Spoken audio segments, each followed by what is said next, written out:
I'm Brian Samboden. I am a DevRel for Redis. And tonight I'm going to tell you a little bit about probabilistic data structures. Say that twice. You have no idea how many times I have to practice saying probabilistic, so I wouldn't budget. Probabilistic data structures in Redis, and what those two things have to do with each other. Most people have heard of Redis as a cache. And actually right now, I would like to see a show of hands to see who has used Redis in the audience. And that kind of will dictate how much I go into telling you what Redis is all about versus kind of jumping into some more advanced topics right away. Now, if you're in tech, you have a recent version of Zoom, and that means you have a reactions button, and you can use it. So show us that you are not robots, especially you, Deshaun. Yes, I see you there. I see you raising your hand. Hi, Deshaun. Nice I know that guy. Yeah. Oh, yeah. He's infamous. Go ahead, turn off your video. Let's see your face, bud. All right, and yeah, just shout out in the chat. What do you do with Redis? Hey, Deshaun, nice to see you, man. So I don't know if everybody has the same version of Zoom, but I see a check mark in a no button. So let's do the green one for I have used Redis and I feel pretty comfortable with it, and the red one to what the hell is Redis, and can you please give us a clue?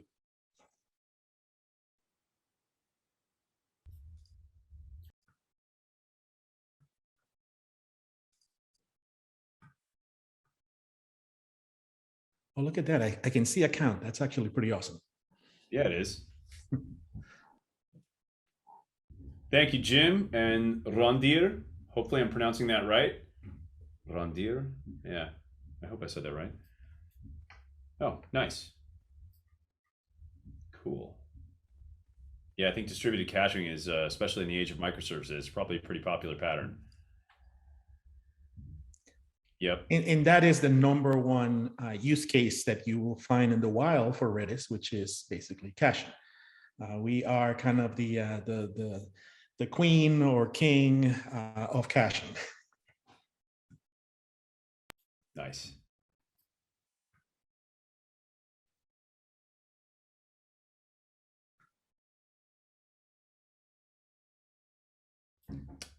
Cool. Wonderful. So let's extrapolate from that and assume that we got sort of a 50-50, and I'll work with that when we get to that section. All right, so I'm going to switch now to my slides for a little bit, so you guys don't have to look at my face for that much longer. Let's see, where's the share button? But you have an Octocat on your bookshelf, which is so yes, cool. Yes. I got that one from the what was it? The 1 billion commit party, or 1 million. No, it had to be a 1 billion commit party, like in 2011 or 12. Damn. Yeah, it was a fun party, to say the least. I remember parties. So, friends. Yeah, you know, other people, humans, same room, yeah.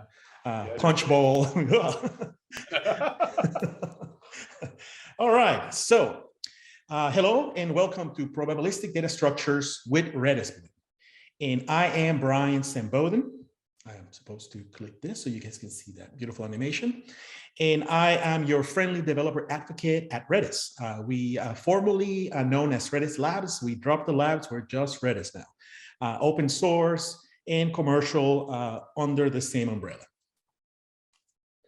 You can reach me on Twitter at bsboden, and my Redis email, it's bsb@redis.com. All right, so the agenda tonight, we're going to talk a little bit about how counting can be hard. Then we'll talk about some of the things that we know, deterministic data structures, the things that we love and use pretty much every day. Then we'll talk about the maybe unknown to you probabilistic data structures. I kind of heard about them here and there in disparate ways, and now I can talk about them in an umbrella project that contains several of them, and it kind of gives you a purpose to use this type of data structures, and we'll get into that pretty soon. After we cover some of the theory, I'm going to give you a Redis refresher, In case you haven't looked at Redis lately, but Redis has evolved and changed greatly over the years. And it is much more than just a cache. In my mind, it's a full-blown in-memory first database with optional persistence. And it can handle multiple data models, and you'll see how that works in a second. And that kind of rides on top of the concept of Redis modules, which is something that I would say on my presentations doing show of hands, about 90% of Redis users have never even heard of modules. And it's one of those things that we're trying to change. And then we'll talk a little bit about some more of the theory, hashing, and then we'll jump into Redis Bloom, which is a Redis module, and we'll see what that is in a second. We'll talk about Bloom filters, cuckoo filters, which have a very funny name, top K, and count min hash. All right, so let's actually get into the problem of counting. And counting is something that we do all the time in daily life and in software. Most of the things that we use have some sort of size method or a count method, or we can traverse some kind of data structure and keep a count of the things that are in there. And so counting sounds pretty easy. And it is in that specific type of environment. But counting can get pretty expensive. At small scales, counting, it's something that we don't even think about. When you get to keep the data, so let's say that you have a table in a relational database on a single node, you can issue a count query and get, the count of records of rows on a specific table. Very easy, typically a pretty fast operation. But things start getting different, become much more expensive and difficult with scale. So as the amount of data and the type of things that we're counting grows, we basically have to spend a lot of resources maintaining both the data and the counters. So counting exactly at large scales is expensive. This also happens when you have to keep the data. So if you have to keep the data, counting becomes pretty cost prohibitive. And sometimes you just care about the metadata. You just care about the actual counts and not the data. Sometimes the data, it's in a stream passing by and you just get a glimpse of the data, and you have to do the quickest possible calculation to obtain something that you can accumulate. And as like I said, with scale, this becomes the more data you have and the faster that data is going by, the more difficult it is to do something that might require you to give your users an instant response or as close to instant response. So in some cases, again, we only care about the significant counts, counting what matters, ignoring certain things, and making those decisions very fast. So counting rapidly at large scales, it's difficult. Like I mentioned before, streaming data sources, are pretty much everywhere nowadays, and you can't keep everything that you see to do a analysis and determination of some counts later. So it's a kind of catch and release type of world. You have to be able to look at the data quickly, make some decisions quickly, and save some metadata about that data very rapidly.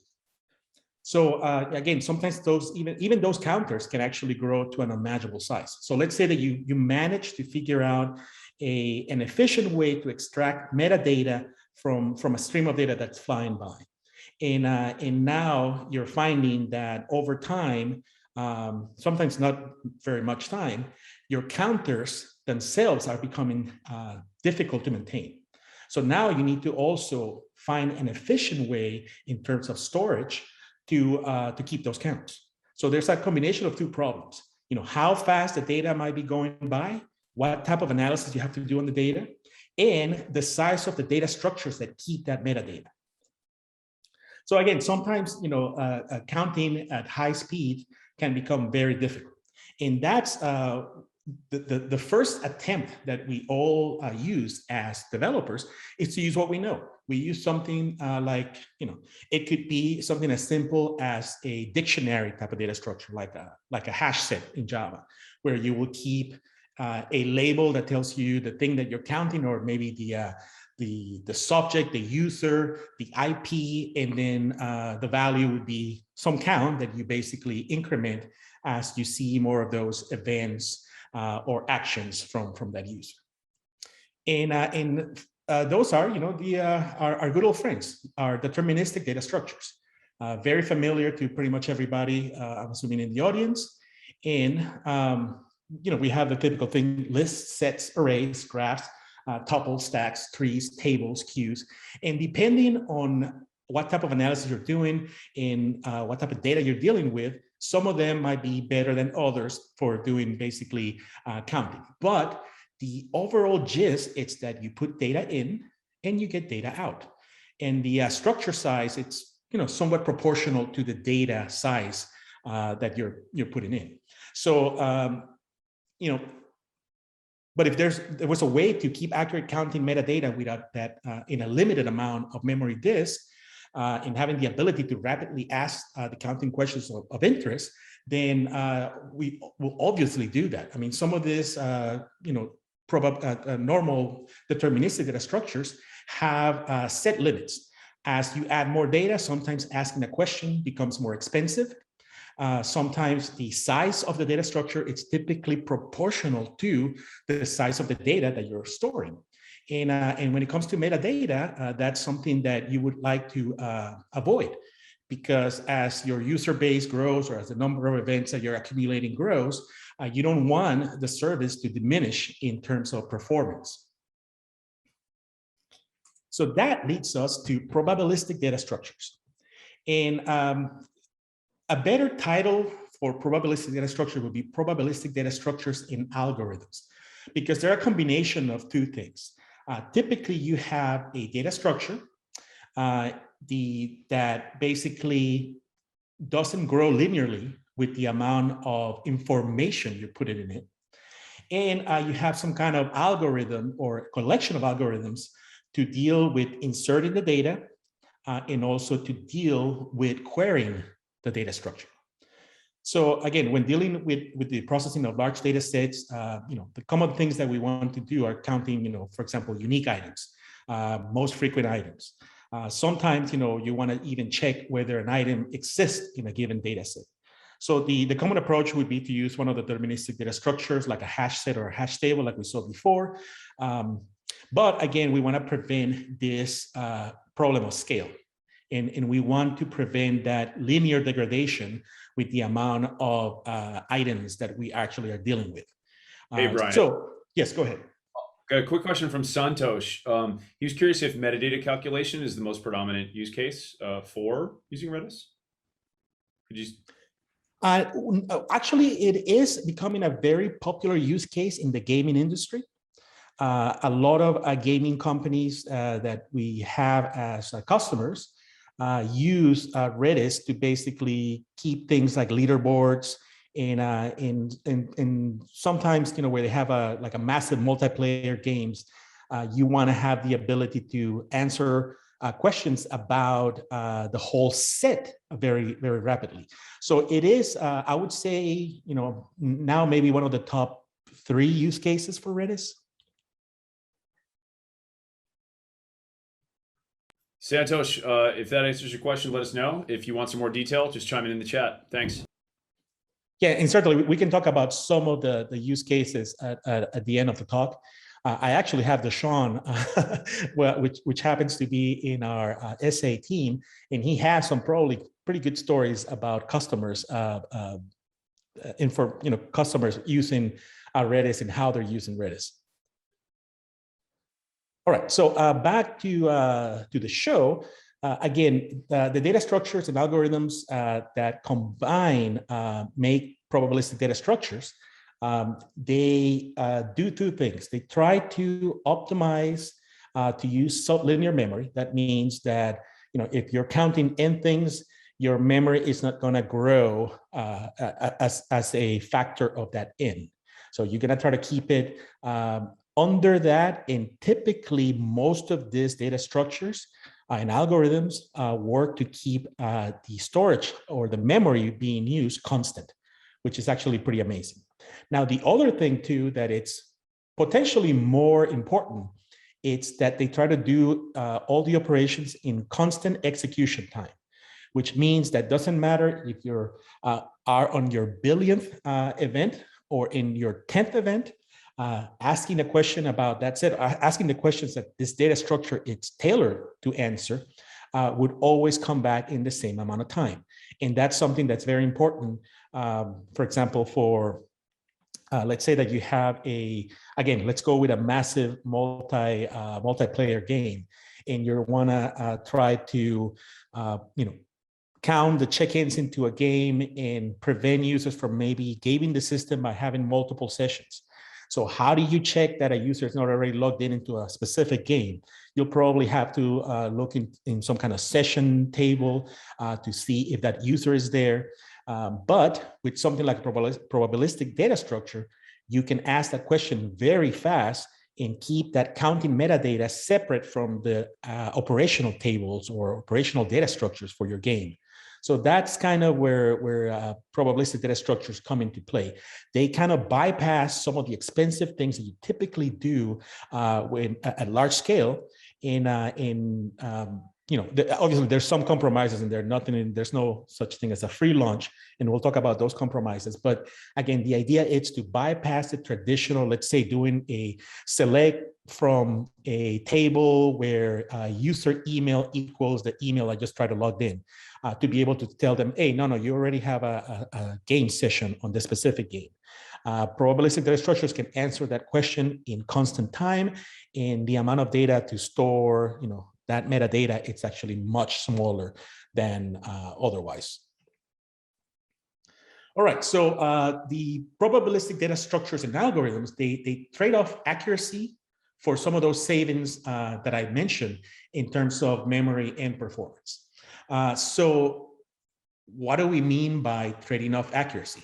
That kind of sounds a little scary for developers. You mean that sometimes I will ask the question and I would not get the right answer? And the answer to that question is yes. But that percentage of, for example, false positives, it's tunable. And you use it in environments where you can tolerate an inaccurate answer. So for example, it could be, let's go back to that scenario of basically checking if an email it's already in a list, checking if an email has been taken. Let's say it's just for signups. You basically have a sign-up form, and when they enter the email, you want to do a quick, AJAX call with the email, which is in the first field, to basically say, hey, this email has been taken. If you, for example, get a false positive in this case, you say like or let's say a false negative. We tell the data structure tells you, hey, no, I think that email, it's available. Go for it. And then they submit the form. Then when you try to write to the table, it will basically now do a SQL query where it will say, oh, no, sorry, there's a foreign key violation. That key's already been taken or something like that. So the failure of providing an accurate answer in here means that you actually had to do a round trip to your relational database. But we're saying that in a very large percentage of those calls, that answer is going to be accurate. So we're going to say, yes, the email is available, and then you're going to try to log in, and it's going to be all, you're going to try to register, and it's going to be all, fine and dandy. So that is kind of the type of game. It's a two-stage process. Typically, you do something where you can tolerate some risk, and then if there's a failure from the probabilistic data structure in terms of telling you the actual truth, then you handle it by possibly spending some CPU cycles after the fact. But in general, you're saving yourself from that 80% or 90% case. And again, that percentage, it's typically tunable in probabilistic data structures. And we'll see how we do that in a second. So probabilistic data structures, they use a combination of two things. They use hashing, which probably a lot of you are familiar with, and sampling. Most of the ones I'm going to talk today, hashing is actually the most prevalent technique. And we'll talk about hashing pretty soon too. So the probabilistic data structures that I want to talk about tonight are in the grayed out or grayish background part of the table. So we have the Bloom filter. So the Redis module that contains all of these probabilistic data structures is called Bloom, Redis Bloom.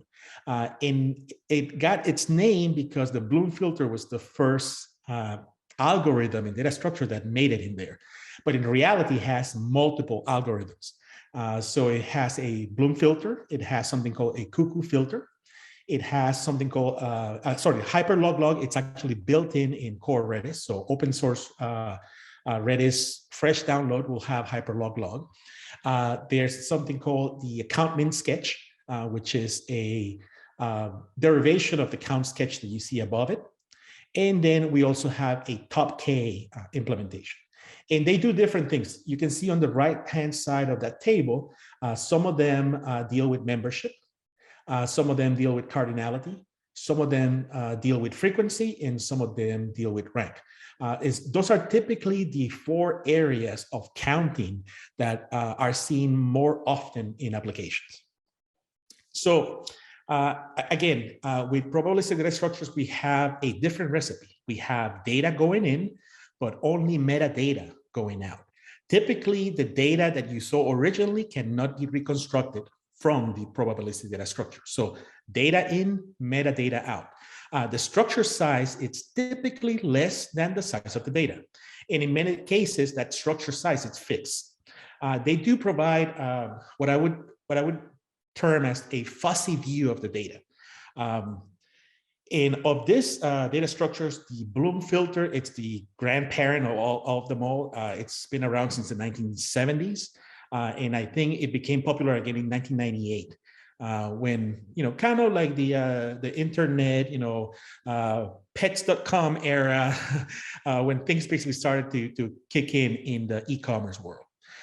Then all the other ones are relatively new in computer science terms. Count min sketch came about in 2005, hyperlog in 2007, the cuckoo filter, I believe, in 2014, and in the I don't have a date for the top K, but I think top K has been around for much longer than some of the other ones. And the implementation that we have in Redis Bloom, it's based on something called the heavy keeper algorithm, in case you needed to know that. So why? Why would you do this? Why? Because sometimes speed is more important than correctness or than absolute correctness. Compactness and space saving, might be also more important than correctness. And you might only need specific guarantees. So there's places where a estimated count of something might be good enough. If there's something you're showing on the screen on a fast moving environment, maybe an estimated count, it's more than enough to basically give your users the information that they need. So, and it could be complementary. You might give an okay answer with a probabilistic data structure early, and then give 100% accurate answer later by basically maybe doing some kind of batch processing or something like that. So, but it might give you actionable information that you can use on the fly rather than having to wait for something that might run, in the in hours rather than seconds. And in our case in here, we're talking about probably millis. So again, you have this triangle of things that you all want to have, and one of the corners has to give way to the others. So in our case, time and space are the 2 things that we deem important. And precision, it's the one that we can basically fudge a little bit and allow a little bit of room to a wiggle room. So, and then why would you want to do this with Redis?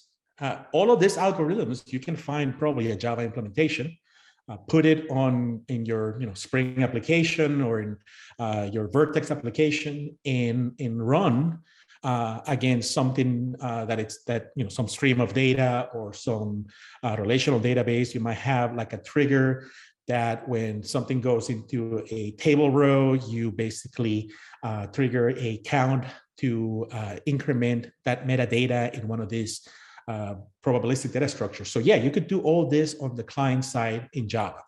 But the ability or the advantage of doing it in Redis is that, to me, number one is that you have data locality, which means that if the data of importance happens to be in Redis, so let's say you're counting something from cache memory or cache data that you have in there, you're basically doing the counting right next to where the data is, avoiding any round trips or any network I/O.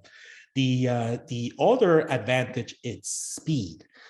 If you're familiar with Redis, one of the core tenets of Redis is that everything has to be fast as humanly possible. And that's one of the things that our engineers kind of spend a lot of time, and the open source contributors spend a lot of time making sure that they don't violate that core premise of Redis, that has to be very, very fast. Typically, it's one of the fastest NoSQL databases out there. So again, if you have this combination of data locality and speed in a system that can also be distributed, then you have a very good combination to, first of all, don't pollute your application with some of the things that might not belong in the application. So you probably will have to do like an interception of something that's hitting the backend database to basically be able to do some of this counting and all this magic. And with Redis, you can arrange things so they work kind of like database triggers and store procedures used to work in the old days. And I'm not going to get into too much of how to do that, but I'll show you kind of the basic functioning of how you get to use these data structures with Redis. All right, so what is Redis? In case you're in it looked like it was maybe 40% of the audience that hasn't done much with Redis or has maybe heard of Redis, but hasn't used it. Redis, Redis stands for the Remote Dictionary Server, and that's where the Redis parts comes from. And the core of Redis, and what it was the foundation of the open source project, was designed with extensibility in mind, and it was designed as a caching engine, a replacement for something like Memcache, likely a replacement for Memcache, something that was easier to use, more reliable, and faster. And it has grown to become a complete distributed multi-model database and in a general computing platform. There's we'll see via modules how you can extend Redis to basically make it do a lot of things that otherwise you would not imagine Redis doing. So for example, Redis nowadays has an AI module, which allows you to basically host AI models like PyTorch and TensorFlow models in Redis and run them against data that's in Redis. So your tensors would be in Redis, your model will be in Redis, and then they can run very fast and provide the answers in a way that it's available to most of your clients, because typically Redis, it's in between your main database, if it's not Redis, and your application. So Redis happens to be that gas station in that deserted highway where you can get all the things you need, sometimes without having to get all the way to the destination. So the Remote Dictionary Server, Redis, it's an in-memory first, and it's an optionally persistent database. So most people think, oh, Redis is only in memory. And that is not true. Redis from the very beginning has been able to persist its data to disk. And it's one of those things that in a lot of places, that's actually the default mode of operation. Redis also supports a large collection of data structures, and we'll see how those play a role into Redis being a multi-model database. So in one of the things that I wanted to mention here about being in memory first, it's that means that your database, it's also your cache. And I think the delineation between a database and a cache and disk and memory, all those delineations are slowly going away. So I think that eventually everything it's going to anybody that's old enough, there was always this hard barrier between IO, between your disk and your RAM. And that is slowly going away. And I think, maybe 10 years from now, we would not even talk about them as different things. So Redis covers a very large collection of data structures. And some of the most popular and the ones that actually come with open source Redis are on my slides right now. And let me talk a little bit about them. So we have in Redis, the most common thing, it's a string. And in Redis, everything is key based. So you have, it's typically referred as a key value data store because everything has a key, but the value could be a lot of different things. So we have strings, we had bitmaps as the value, we have bit fields as the value, we have hashes, which is typically the workhorse for anything doing, kind of a object relational or object Redis mapping. In our case, for example, Spring Data Redis uses hashes to persist Java objects to Redis. And just like you have, for example, something like Spring Data JPA, you can have Spring Data Redis and, with very little change to your code, have your Java objects persisted to Redis. There are lists, we have sets, sorted sets would actually kind of introduce a lot of interesting things because they're like a set, but every value happens to have a weight. And that can be used for a lot of interesting sorting type of applications. We also can store geospatial indexes. And there is logic to manipulate those indexes in ways that allow you to basically build, geo-aware applications. There's a hyperlog, which is one of the probabilistic data structures. It happens to be the one that it's built into Redis. And we also have streams, kind of like what you get with Kafka. You can get a light version of that on Redis for specific usage. So now that we talk a little bit about what Redis is conceptually, I want to jump into the Redis CLI and kind of give you a little bit of a quick demo of basically what Redis in action looks like. So the first thing I'm going to do, so how do you get Redis?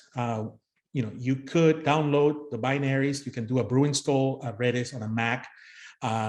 If you go to redis.io, there's a lot of different ways to install it on your target platform. But there's also the easiest way to me, it's by far using Docker containers. So I'm going to, let me switch my screens here for a second. Where is Docker?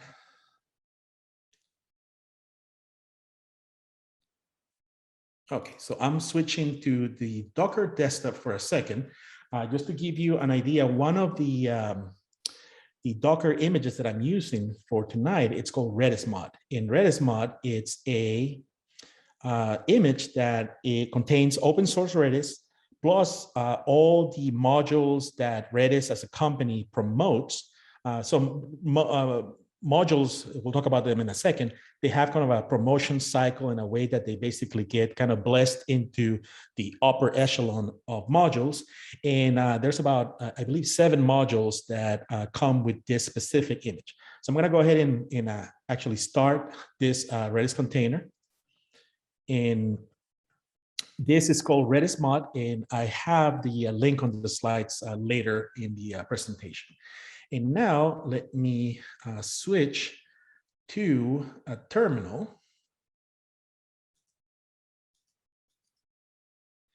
And let me exit out of this. So right now you're seeing my terminal, and I'm going to start what is called the Redis CLI. In the Redis CLI, it's the command line interface to basically talk to Redis, either local or remotely. And by default, it tries to connect to the local host, and the port is 62379. In this other screen, this other tab, I'm going to start Redis CLI in monitor mode, which will allow me to basically see anything that I do on the one side. So let me get to my cheat sheet of what I want to show you tonight. Okay. So one of the things that you can do, obviously, it's ping. So I'm going to ping the server. I'm going to say, you can say, ping hello. And notice that I got a hello back. And you see the second tab spinning. And you can see that we got our ping command with the payload hello hitting the server. So I mentioned before that, or one of the data structures that it's the most useful one, or one of the most useful ones, it's strings. And that kind of, it's the easiest one to show you what the key space of Redis happens to be. I can do a keys command don't do this command in production, by the way, because Redis is typically meant to hold, sometimes billions of keys. And if I do a keys star, it's like doing a select star from the largest possible table that you can imagine. So this is good for development purposes, but don't imitate what I've just did. But for a small demo, I can basically show you the keys that have been stored in the system. And right now we have no keys. Notice that the response is like, hey, it's an empty array. So let's go ahead and use the set command here and set the value of a key that I'm going to name actor 001. And keys in Redis, they don't have to follow any specific format. They can be any free-form string. There's no namespaces. There's multiple databases, but nobody uses them. So you can think of it as a flat key space. And so everything is the same in the same bucket. So it's up to you, the developer, to come up with a naming scheme for your keys that actually makes sense in terms of organizing your data. For example, Spring Data Redis will take the fully qualified class name of a Java class and use that as the prefix of the key. So instead of having actor in a column, it would be the fully qualified class name in a column. And then if that it's, let's say, for example, a Spring Data mapped object, it would have an ID field of some sort. And then the value, the toString of that ID field would be the value to the right of the column. So it's a very flexible environment. It allows you to basically do as you please in terms of how your data should be structured. There's no restrictions on how your data should look. So let's say that we, let's go here with a Agents of Shield or Marvel theme.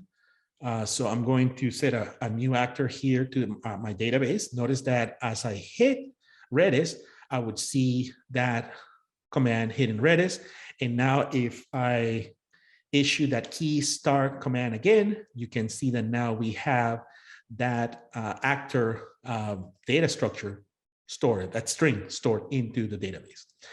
So I could get the value back just as you expect. There's a set and there is a get. So I can get my value back. Redis is actually very forgiving when it comes to things like, for example, escaping characters in quotes and things of that sort. I can do double quotes. I could do single quotes.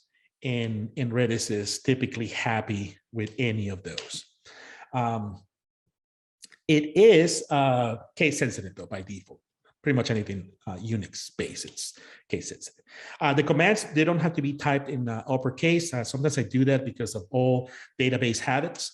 But for example, I can check what the type of something is. So for example, if I do the type command for that key that we created before, I'm going to get the answer that it is a string. Let's actually set another value in here. And then we can do some interesting things in multiple values. So I'm going to say Karen, I think her name is Gillen. So now we have 2, and then let me create maybe a movie here, and let's do Guardians of the Galaxy. That's one of my kids' favorite movie. And now again, I can retrieve those values as we did before. I can get that movie value back out. We mentioned one of the things that makes Redis a great caching mechanism. It's that you can do a lot of conditional setting and getting in destruction of keys based on a time to live. So let me here show you first something about not overriding something based on that criteria. So for example, I created that actor key with a horrible misspelling of his last name. And if I try to retrieve that value back, I get the string as I inputted it.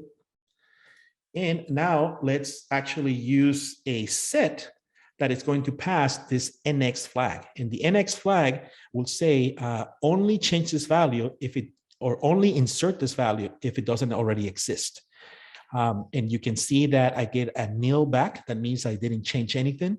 And if I retrieve the value, nothing has changed. And I can do the same thing again, but pass the default, which is basically XX, right? Right if it exists. And when I do that, I get an OK back. If I get the value back out, I have my value. So the keys actually kind of function, the key space, it's something that you can kind of query. So I could try something like this and notice that I get all the keys with the prefix actor. You can delete a key. So I can say, let's delete that first actor.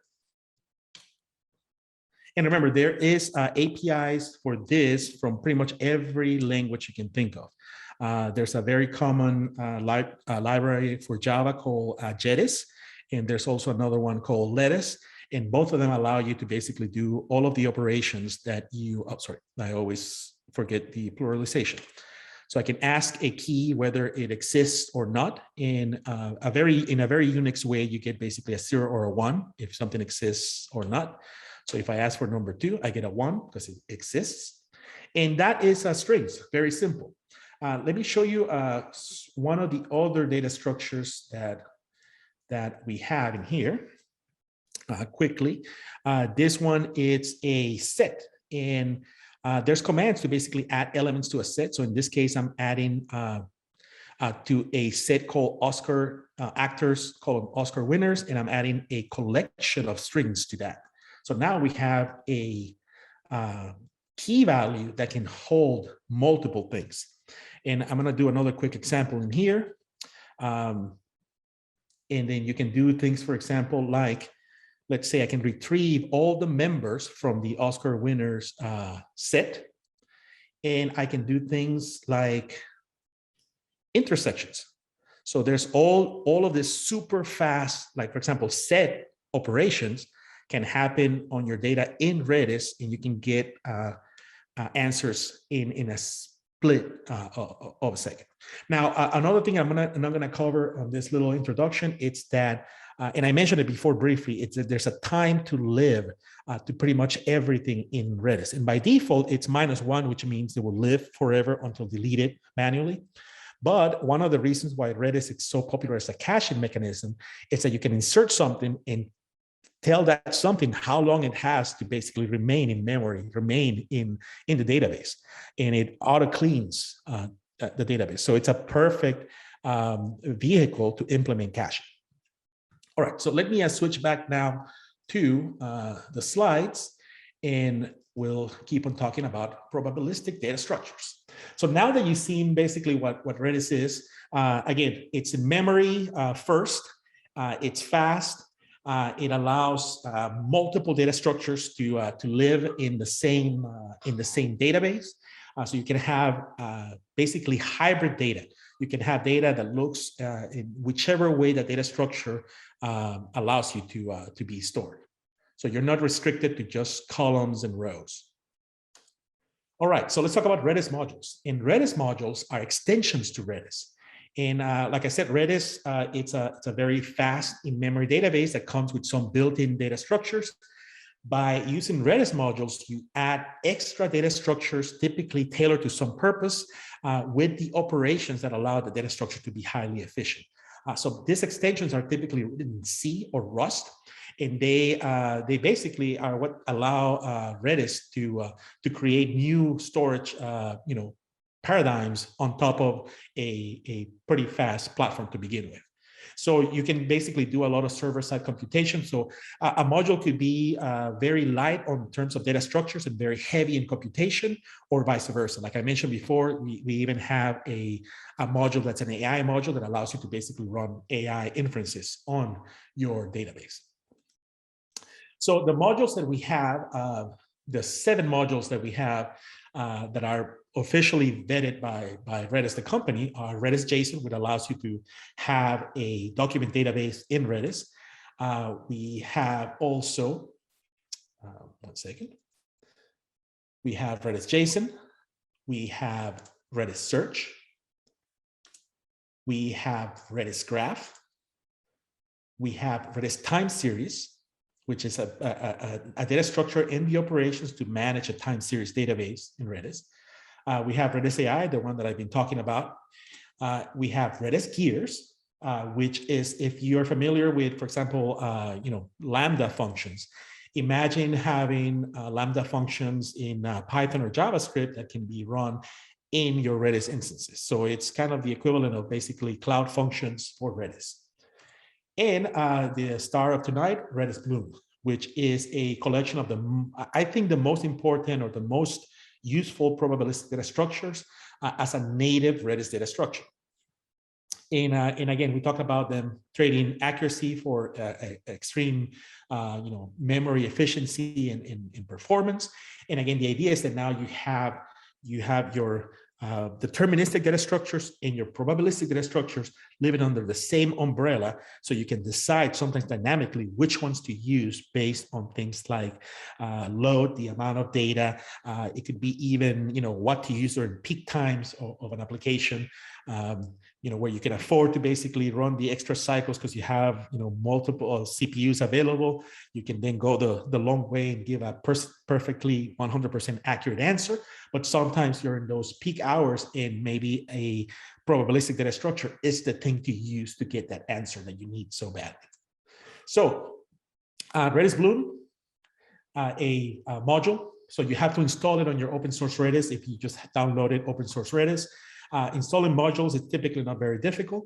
But again, you can actually use the Docker containers to basically give an all-in-one install with Redis and all of the modules that are most popular. So hash functions, they're the building block of probabilistic data structures. Most of you probably are familiar with them. A lot of people are familiar with encryption level hashing functions, and those are typically much more computationally expensive. For things like probabilistic data structures, you want hashing functions that are fast, because sometimes you have to basically do multiple hashing functions either in a serial way or in parallel to be able to basically store the data or store your metadata into your probabilistic data structures. So in terms of hashing, again, these are like the non-encryption level, computationally inexpensive hashing functions. And for those of you not familiar with them, they're basically a one-way function or a one-way trapdoor. You take a sometimes complex value and you get a likely unique signature for that thing that you basically put through the function. In our case, these are the very fast ones, and they give you a level of compaction for the data that you put in. So again, I mentioned before that to use your Redis modules, you can either install them individually, or you can use a pre-made Docker image. That's the URL I was mentioning before. It's probably in the wrong slide here, but it's on the screen, and I will provide the PDF for the slides at the end. So back to hashing. So hashing, you take some value, some data, and typically some kind of seed, and you slap that into this function that is going to give you some sort of fingerprint or sort of a hashed value of the data that you put in there. In Redis Bloom basically uses hashing for most of the cases that we're going to be talking about tonight. So the three elements of Redis Bloom that I'm going to go into tonight answer three basic questions. One question is, have I seen this thing before? So let's say it could be the case we talked about, for example, the email. Has this email been taken already? Do I need to do a query to a relational database to find out that, or can I have a way to quickly get the fastest possible answer to that question? And like we talked about it before, with a certain percent of uncertainty that it's configurable. So for the have we seen this thing question, there's two data structures that actually make sense for that. One is the Bloom filter and one is the cuckoo filter. So they do exactly the same thing. They are just used in different environments. And we'll talk about the differences in a second. Then the other question is, how many times have I seen this thing? So when you're actually doing frequency counts, Let's say that you basically have a streaming system. Let's say Kafka, it's basically firing at you all these events, and you want to basically keep counts, based on some kind of event label or event type. Count min sketch would be the data structure to do something like that. You can keep count for a lot of different events in a data structure that's much smaller than the total number of those events, or total number of the types of those events. And then the final question for tonight, it's going to be, what are the top things in this list? So when you're only interested in knowing, what the top 5 or the top 10 or the top 100 things are in a specific environment, top K is a very efficient way to do that. So a leaderboard of sorts could be an implementation that can be built on top of top K. So the first one we're going to talk about is the Bloom filter. All right, so the Bloom filter, the one that the Bloom module gets its name after. It's the first one that made it into the module, and that's why we call it the Bloom module. So the Bloom filter, it's very much like a hash table in that it will use a hash function to map a key to a bucket. And however, it will not store that key in that bucket. It will simply mark the bucket as filled. So many keys can or might map to the same fill bucket. And by using multiple buckets per key, you have the ability to now, for example, store, let's say, 100 elements in a fraction of that number in terms of buckets. And it's basically by having redundancy. So if you have multiple buckets that your hashed value will map to, some of them might already have been marked by something else, but that percentage of the ones that have taken versus not taken, it's what you use to basically answer the question, have I seen this thing before? And we'll see an illustration of that in a second. So again, the Bloom filter addresses the membership problem, and it is determined if something it's in a set of unique things. So again, imagine checking that a username or an email, it's unique on registration. Checking that a URL that you blocked previously, it's a malicious URL, it's in a blacklist of sorts. So some kind of network filter. You can use it for things like rate limiting. Have I seen, have I put this specific user on hold in terms of the number of API requests they can make during the current window of time. They're also useful when you have an expensive operation that can be avoided by doing the set membership test before. Typically, it's going to be, you find out that asking the question to the downstream system involves a expensive SQL query or something like that. So is this element in the set? The question it's that you ask the Bloom filter is it's that. And it's also, but really remember that you don't keep the elements in the set. You basically seen the element once and you store some metadata in there. So the question more appropriately phrased is, have I seen this element before? And the question, it's certainly no. So the Bloom filter can tell you, I have never seen this thing before. Or it can tell you, maybe, I'm not quite sure. So again, like most probabilistic data structures, the Bloom filter uses hashes to give you, a faster and smaller data structure in exchange for a little bit of uncertainty.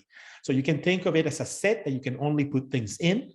And then when you ask whether something is in the set, the answer can be very certain or it could be somewhat iffy.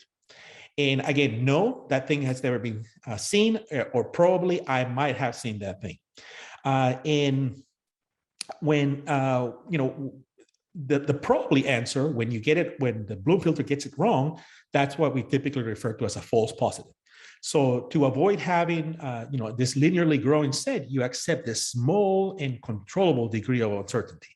So you have to have in your code some way to remediate when that answer is incorrect.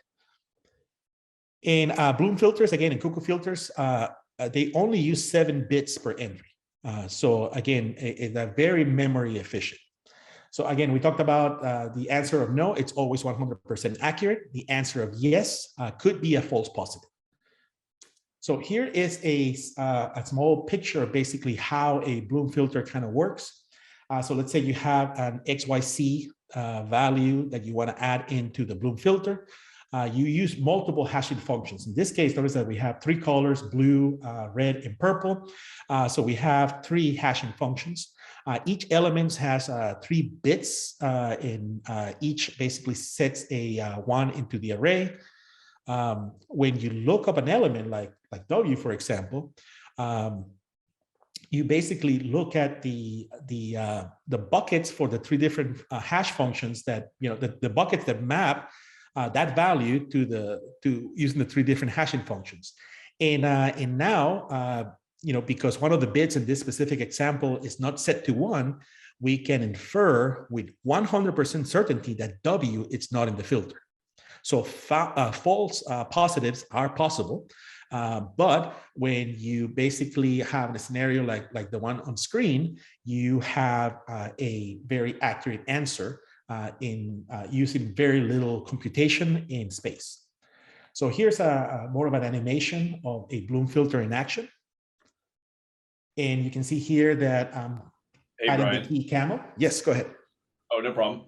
Randir again had a quick question. He's curious if there's any kind of like reference or white paper about implementing API rate limiting for the Bloom filter. Actually, it's, well, funny enough, I just wrote an article series on implementing rate limiting, and I did all the traditional things first, basically using traditional data structures and Redis. In the next installment that I'm working on right now, it's actually how to use Bloom to do that. So stay tuned. We have a Redis developer site, which is called, I think, developers.redis.com.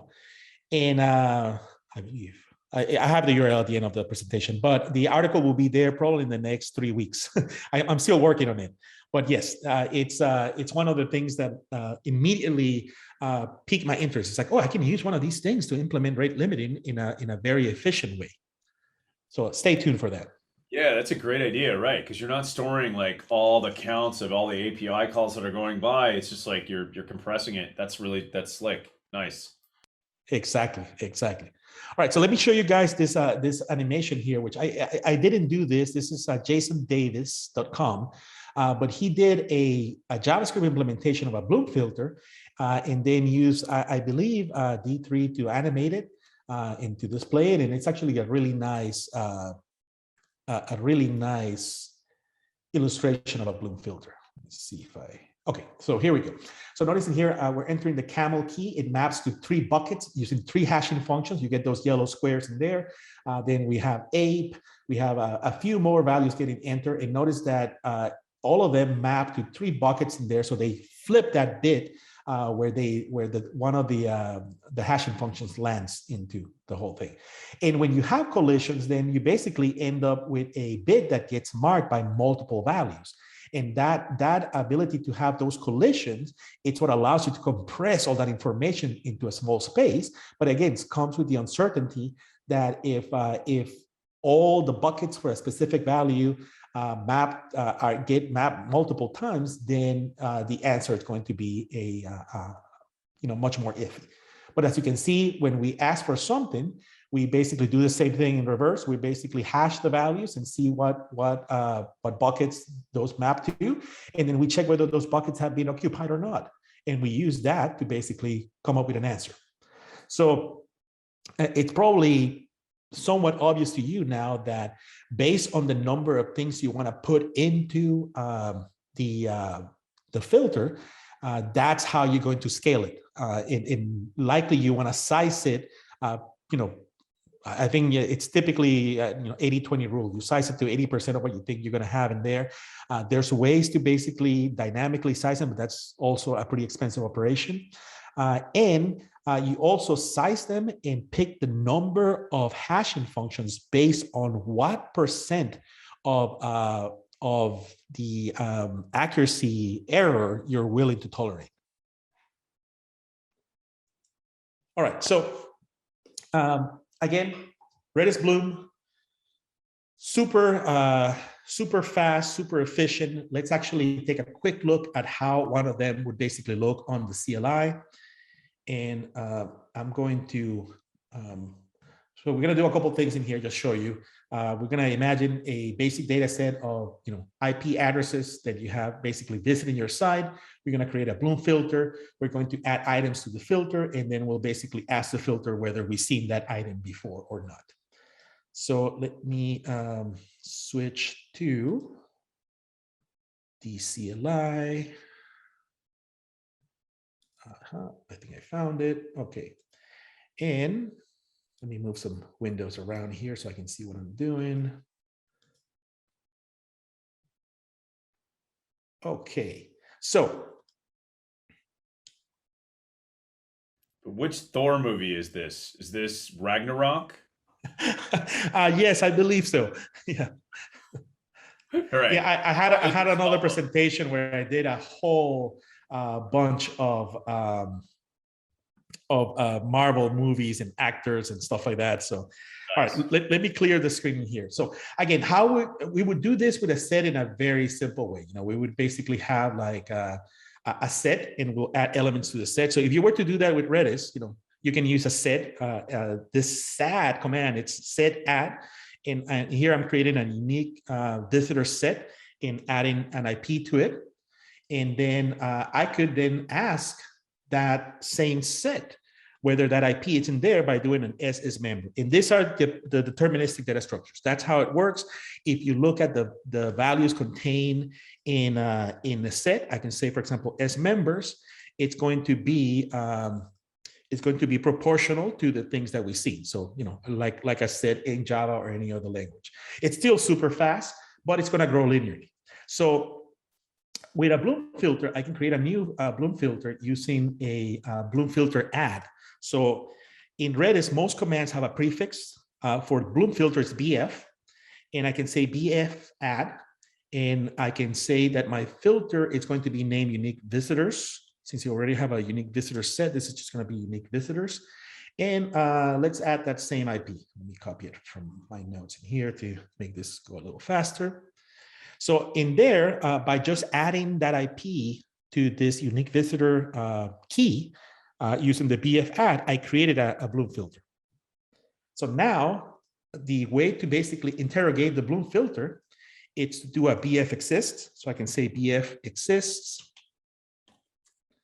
And then I can pass the key of the filter of interest. In this case would be unique visitor. And I can, again, ask for that same IP. This is obviously not impressive, but think about, it exists. Sorry, English as a second language. Sometimes I don't put the S on exists. For some reason, it doesn't make sense to me to pluralize that. But so then I get a 1. That means that the filter, that the IP is in the filter, or the filter has seen the IP. And if I change that to 121, I get a 0. And again, the filter is not keeping any of that data. It's just, again, doing what we saw in that illustration. So the Bloom filter is super easy to use. For example, I can add multiple elements. As you expect, there's a BF add, BF mad. And again, I use unique visitors, and I patch a bunch of space-separated IPs to it. And now I get a response for each one of the ones that was inserted. If I, let's run that again, notice that I get a bunch of zeros back. So if I try to insert something that I've already seen, it's also going to reply with the answer. It's like, hey, you already seen this, no need to add it. And that's one of the nice things about the Bloom filter. They try to minimize in a single round trip most of the information you're gonna need. You don't have to do 2 operations to do the thing that is the 80% case.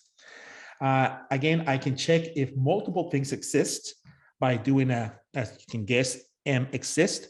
Most of the Redis commands have some kind of single letter prefix for multiple or many versus a single version of it. So I can ask if these 2 things exist, and I get a 1 and a 1 saying, yes, those 2 things are in the filter.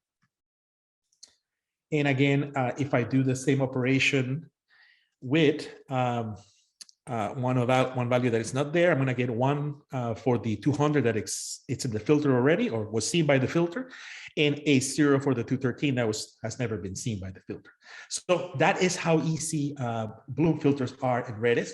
And now think about that now happening via one of the Java libraries that sends a command to Redis to basically do the same thing. So let me go back to the slides and then we'll jump into some Java code here.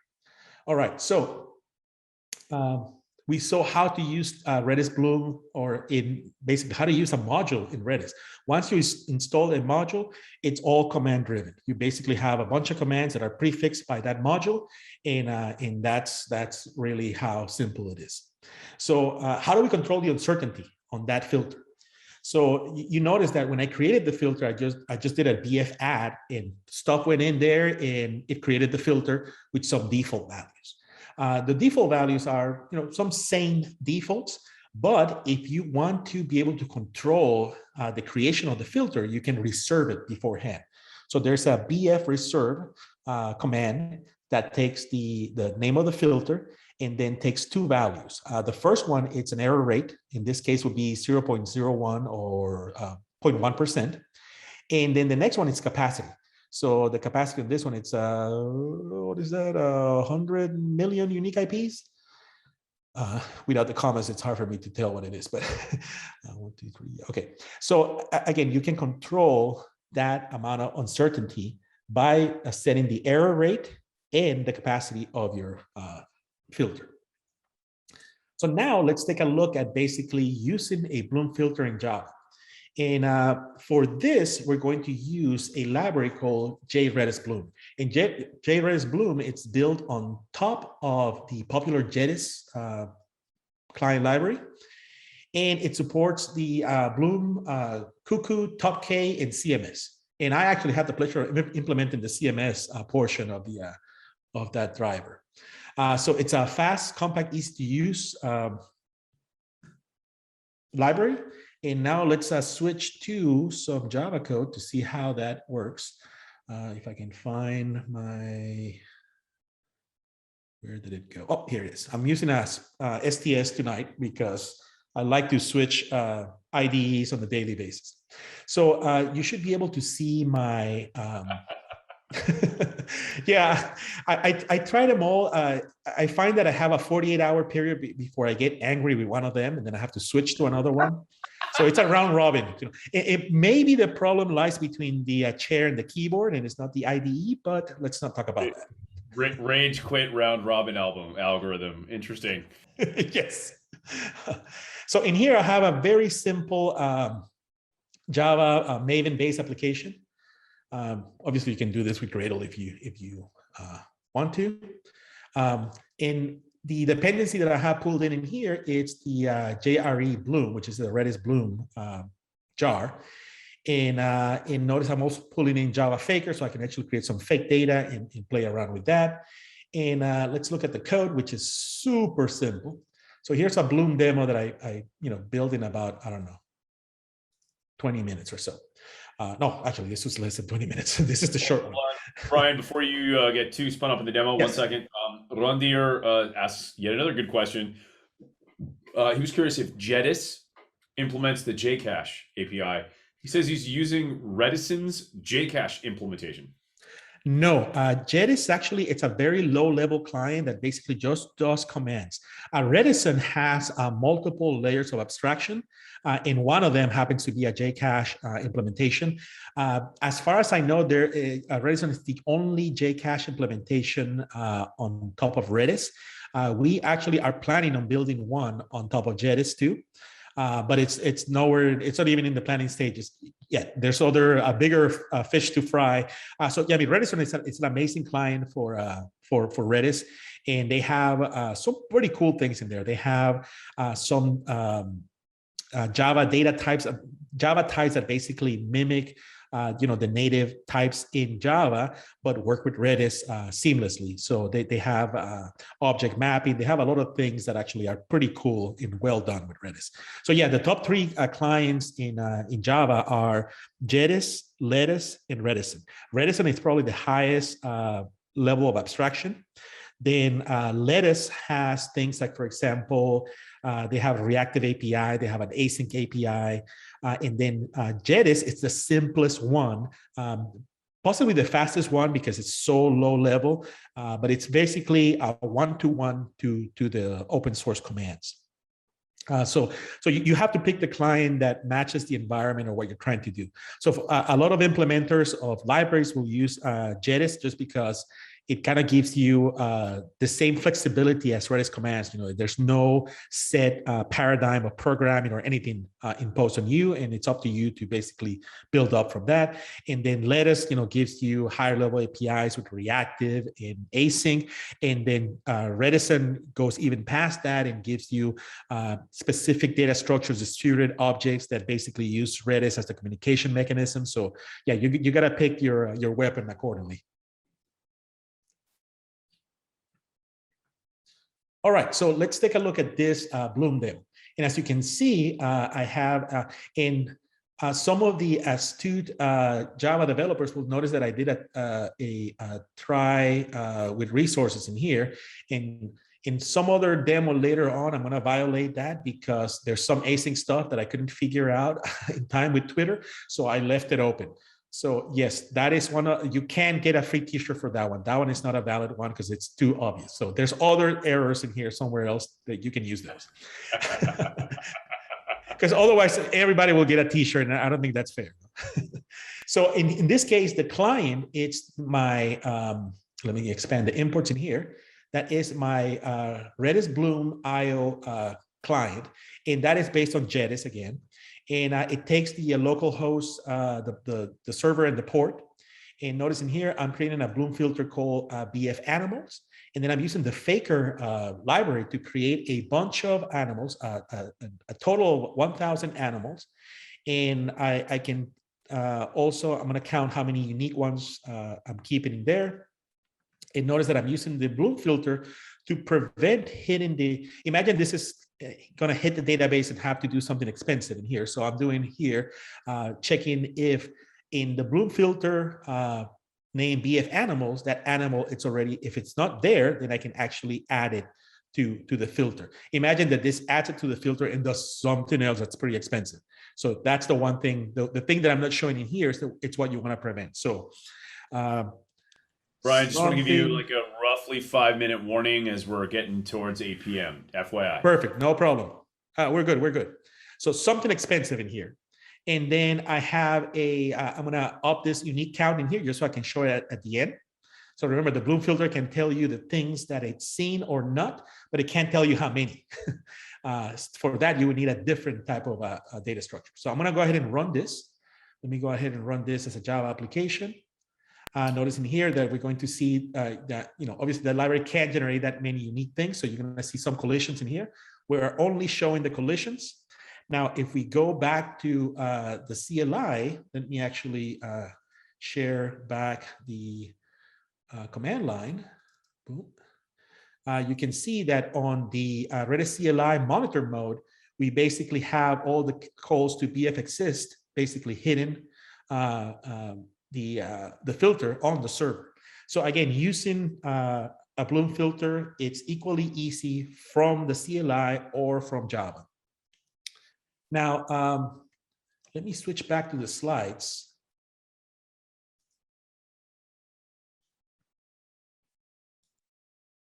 And let me get to a point that I can stop in here. So, okay, so cuckoo filter. Cuckoo filter does the same thing as Bloom filters, but Bloom filters typically exhibit better performance when inserting items, but cuckoo filters are quicker on check operations, and cuckoo filters allow deletions. So based on your environment, you want to pick one or the other. And I'm going to skip, obviously, showing you that on the CLI. The main star of the show tonight was the Bloom filter. I do have a use case in here that you will have when I basically give you the slides, and obviously this takes more than the allotted time that we have. But I put a use case of deduplication where we basically do something very typical to a deduplication example. Let me show you the slide where we do that. Anecdotal information here. Most of our clients that basically use Bloom filters to deal with large counts, they use 3 times less storage. And specifically the ones that use it for deduplication. So Bloom filters are great to basically avoiding keeping multiple versions of something. So you kind of deduplicate before you add things into the system. And the demo, it's going to, you will have the links in there, but basically it looks something like this. You have a number of messages, you tell it how many unique messages you have, and this is going to create a stream of messages that basically will hit, here's the architecture of the demo. It would hit a Redis instance that had basically a job stream. And then from there, it writes to another Redis instance that basically has a Go program that is going to write that to a message stream, just so we can have some network traffic and simulate a real life type of scenario. It uses Redis gears to basically run the deduplication on the server side on Redis. So you don't have to put any code on your client. And then what you end up is with something that you can use to basically read from a time series only the unique events. And over time, you can see the ones that get dropped and the ones that, that are real messages. So a very good example of basically doing something where you're getting bombarded with stuff and you want to make sure that you don't do the same thing twice. So let me jump to the end. So like I mentioned before, this is an amalgamation of about 3 different smaller presentations. So obviously the timing not perfect for this, but I'm going to refine it over time. But the links, there's demos on my GitHub for the Bloom Top K CMS, that Bloom deduplication, the Python version that wasn't written by me, but by our SA team. And then I did a Redis Spring deduplication version of it too, so you can get on my GitHub. And then articles, go to developers.redis.com and you will find most of my ramblings in there and the rest of my team. Pretty much there's a section per language, and I'm kind of you know, living in the Java section as much as possible. And we also, if you want to learn more about Redis, we have Redis University, which will allow you to basically get all the ins and outs of how to get Redis going from the ground up. Number 1 use case, caching, deduplication, all those things are covered in there. And you get a nice nifty certificate to put on LinkedIn. And well, that's all I have. Let's open it for questions if we have time for that. And thank you very much.